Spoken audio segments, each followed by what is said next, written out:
నిజంగా గ్రౌండ్ రియాలిటీలో ఏం జరుగుతలేదని ప్రజలు అనుకుంటున్నారు. దానికి ఒక సజీవ తార్కాణం టెలిఫోన్ ట్యాపింగ్.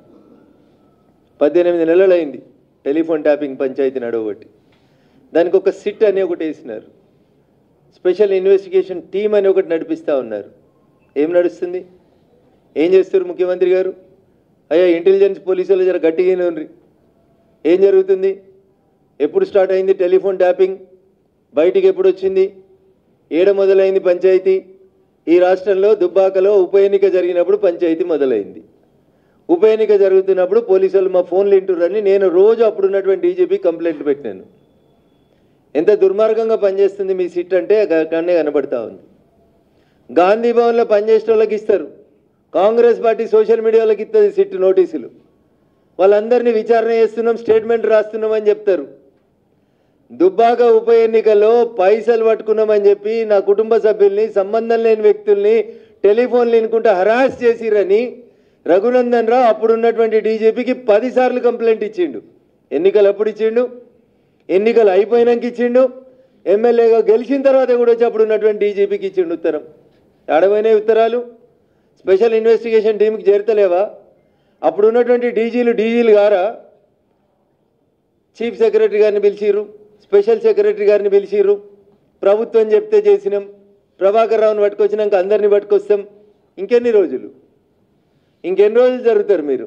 విచారణ పేరిట టైంపాస్ ఎన్ని రోజులు కావాలి సిట్కి, కాంగ్రెస్ పెద్దలకి? అరే మీ నిజాయితీ ఏంది అని అడుగుతున్నా నేను. ఎవరెవరినో పిలుస్తా ఉన్నారు సంబంధం లేని కాంగ్రెస్ నాయకుల్ని. 2020 నవంబర్లో దుబ్బాక ఉప ఎన్నిక జరిగింది. ఈ రాష్ట్ర రాజకీయాల్ని మలుపు తిప్పినటువంటి ఎన్నిక. మా మీద 24 కేసులు పెట్టిర్రు టీఆర్ఎస్ వాళ్ళు. మేము మాట్లాడతాం కదా, టెలిఫోన్ ట్యాపింగ్ బాధితుడిని నేను కదా. వీళ్ళని వదిలేసి పీసీసీ ప్రెసిడెంట్ గారిని పిలుచుకోండి. 23 ఎలక్షన్లప్పుడు ఏం జరిగింది? You want to make it the Panchayat between Congress and TRS. ఇదేనా స్పెషల్ ఇన్వెస్టిగేషన్ ఆఫీసర్లు చేస్తున్న ఇన్వెస్టిగేషన్? రఘునందన్ రావు ఫోన్లు వినలేదా? రఘునందన్ రావుకి నోటీస్ ఇవ్వాల్సిన అవసరం లేదా? గాంధీ భవన్ పంచాయతీ ఇది. గాంధీ భవన్ పంచాయతీ జూబ్లీ హిల్స్ పంచాయతీ ఇది. ఇగో ఇక్కడనే తెలుస్తుంది మీ స్పెషల్ ఇన్వెస్టిగేషన్ టీంకి చిత్తశుద్ధి లేదు, మీకు పని చేయాలని లేదు. Political vendetta, timepass vendetta. ఈ ప్రభుత్వానికి తప్పు చేసినోడిని ఒక్కరిని కూడా అరెస్ట్ చేసే దమ్ము లేదు. అమెరికాలో కూర్చొని చెప్పిండు ప్రభాకర్ రావు, అప్పుడున్న డీజీ, అప్పుడున్న ప్రభుత్వ పెద్దలు చెప్తే చేసినామని. అదే రాసి రిమాండ్ చేయొచ్చు కదా 7 ఏళ్ళ దాకా. ఎవరిని రిమాండ్ చేసి లేదు. రోజు డైలీ సీరియల్ లాగా అవసరం ఉన్నప్పుడల్లా సిట్ ముందుకి పలానా ఆయన పోయిండు, పెద్ద సంచలనమైన వార్త లెక్క. కాబట్టి రాష్ట్ర ప్రభుత్వానికి చిత్తశుద్ధి లేదు. కాంగ్రెస్ టీఆర్ఎస్ రెండు ములాఖతై ప్రజలను ఆగం చేస్తున్నాయని చెప్పడానికి మంచి ఉదాహరణ కాళేశ్వరం కమిషను, టెలిఫోన్ ట్యాపింగ్.